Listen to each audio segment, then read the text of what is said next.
относително след колко години почва да дава плодове? Предполагам, че е различно, но... Не е различно. Ако се работи точно и правилно, на третата година обязателно трябва да роди. Най-рано. Най-рано на третата.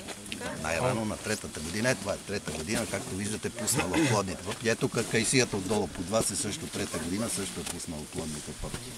Ти подрязваш и как ги подрязваш? Това вече е друга система. Друга тема. Корони и така нататък. Ако искате, другия път ще ви кажа, че Другия път ще ни покажеш. Дръвчетата пускаш ли ги с водач централен сетажи? Естествено, то зависи какво искаш да направиш. Що Дали ще направиш чашковидна корона или обикновена, или с централен водач и така нататък. Това, както го виждаш, ще го правя като чаша, ще го карам нагоре. Не съм му оставал център. Черешите гледам, че като чаша си ги подкарал. Това е с цел да влиза повече слънце вътре, да може плодовете да озреят. Да. Докато, примерно, може и палмети да направиш. Не е проблем. Подрязването кога? След 2-3 седмици? Подрязването и сега се върши. В момента може да го правиш. От трифон зарезан до... Да, подрязването може да го почнеш от есента, да го правиш още, нали, зимата, когато няма сокодвижение и така нататък. Нали? Но преди да цъфне. Преди да цъфне, да. И... Просто когато клоните, които режеш, са по-големи, нали, за да няма загниване, четката и боята. Защото аз преди 3 години съдих едни дървета, ма миналата година не съм ги подрязвал. Трябва да информираш короните вече. Те такива ли? От тия такива ли? Къдисани ли? Не бе, такива ли дървета си съдил? От разсадник? Да. Еми, време е да информираш короните. Другия път ще ви... Не, така ги оставих, това за какво те питам. Оставих ги просто така малко свободно или по-малко ги подразвам. Тя короната моя формираш. Миналата година реших да не ги питам, да се развия какво ще стане. Какви са? Еми всичко, череша, дюла, слива, круша, ябълка, зарзова, кърсия. Така, при тях е различно. Най-много се реже прасковата, кайсията. Кайсията също се реже доста. Сливата обикновено се оставя чашковидна, нали, като чаша да расте нагоре. Се изваждат само средните клони, но с централен водач. Нали. Колко два? Нема два, един се оставя. Двама мъже на една жена не стават. Защо? Защото ще има дюрантия. А обратното? Обратното става. Две жени на един мъж стават. Няма ли да има геролтията? Нема стане. Зависи от мъжа да се не фали. Дали пипа здраво? Добре, а кои видове, чувал съм, че някои видове не понасят рязане, а други понасят. Не, аз ще ти кажа несъвместимост между подложка и присадка. Другия път, като дойдете, ще ви покажа. В един и същи момент съм свърли сълта, череша и там една друга татъка. Ще видите разликата между това и между оная. Уния татъка се толкова изкарали за 3 години, а виж това колко изкарали. Това се каза несъвместимост. Тогава се използва един доста хитър метод. Примерно, когато се работи на пъпка. Просто се слагат две подложки. Като така наречения междинник. Нали. Слага се междинник от такова, което се погажда, нали, с подложката и естествено ще тръгне и с калем. Просто се режат така двете щитчета, как ти беше ги зарежал, но на едното щитче се маха пъпката и се подпъхва между това. Това е малко сложна система, но се използва.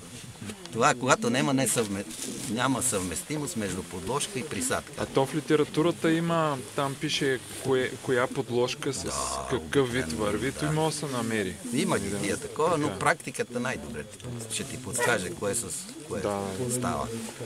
Опитите. Опита е най-сигурното такова. А когато режеш дърветата, има някои видове, които не трябва да се бутат много. В смисъл да се режат само едногодишни клонки, а има дървета, дето понасят и по-големи клони да режеш. Обикновено се използва следното правило. Ако дървчето много дърпа, се реже. Нали?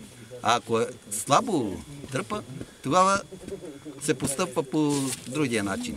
Режат се цели клони, примерно.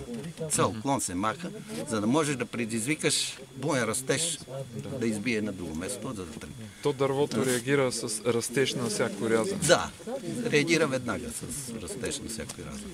Аз си мислих, като гледах на чупените дървета от зимата, че природата така го измислила, че чупили се нещо, то почва да бяга. Веднага, да. И то там именно когато се щупи клон или такова, тогава се получават тия така наречените пичове, къде ни разправях.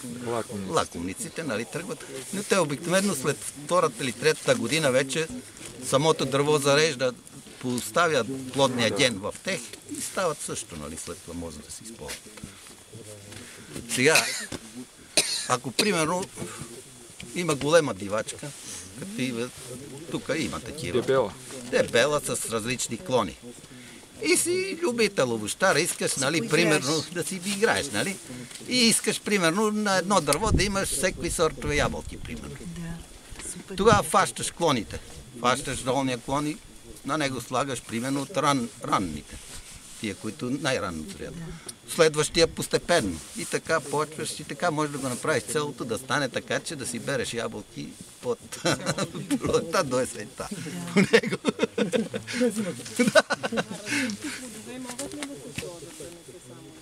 Ами аз на дюла съм виждала Може да ябълка и сложиш, круша. нали се разбраме, семково на семково. Примерно на киселицата можеш да сложиш ябълка и круша. Така. И като дозрят ябълките, ще береш ябълки. Като дозрят круши, си береш круши.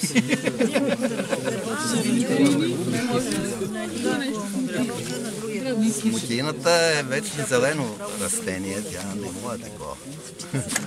Сега, има нещо друго. Примерно мушмовата, на какво се слади? Семчица има там. Семка. Семка. На дила също може. На друго какво може? На круша не може. Може и на круша. То по-скоро крушата на мушмула. И крушата на мушмула, и обратното става, и дюлата на круша става и така. И на ябълка. Но мушмулата се сладисва и на глок. На глок? Да. А шишката? Ще ви покажа такова нещо. Шипката за роза. Шипката роза. Дивата шипка. Тук има колко искате. Ако да несете рози, ще ти сладиш.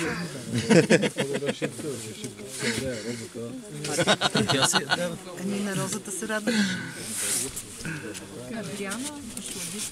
Дряна също ще сладисва. Хубав въпрос. Това е костилко.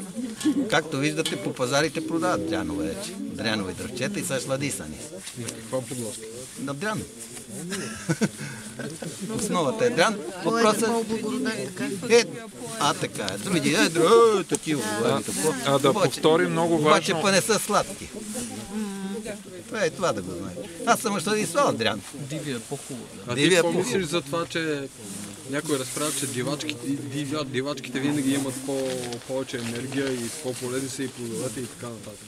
И това е верно. От една страна, Ами са по-вкусни питомите, ама дивачките са по-полезни. по-полезни са, имат такива вещества, които питомите ги нямат. Това е така. Да. Това е все едно да сравняваш един балканджия с един градски човек, нали? Балканджията е много по-издържлив. Няма много файда от това. Не, това има за вкусовите качества. Има, За нали, вкусовете, ама такива. като такова. Но Колко иначе плода като... дивачки може да ядеш? Джанка, ябълка и какво друго? Тя и ябълката не прав се плод. яде. Има и дива круша. Ако знаеш какви диви круши има, ароматни, значи ароматни диви круши да направиш компот, ще фърлиш всички други питомни компоти. Аз ще ти покажа такова дърво. Значи, просто самия вкус. Па ние тук едно време